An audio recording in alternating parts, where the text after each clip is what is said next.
Many preterm infants exhibit significant lung function deficits, but the correlation between lung function deficits in preterm infants and altered airway mechanics and obstruction is unconfirmed.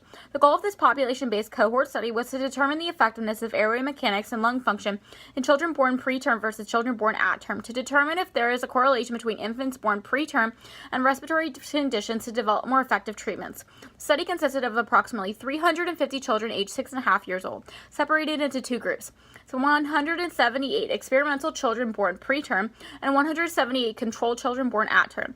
3 maximum expiratory flow volume breaths were recorded to obtain 2 significant measures of lung function: forced vital capacity (FVC) and forced expiratory volume (FEV). The highest values were used to obtain the following results. The adjusted FVC was 9% lower and the adjusted FEV was 13% lower in children born extremely preterm than in children born at term. Asthma-like disease was reported in 40% of extremely preterm children and only 15% of controls. Asthma-like disease was reported to be almost 3 times more prevalent in children born extremely preterm than in children born at term.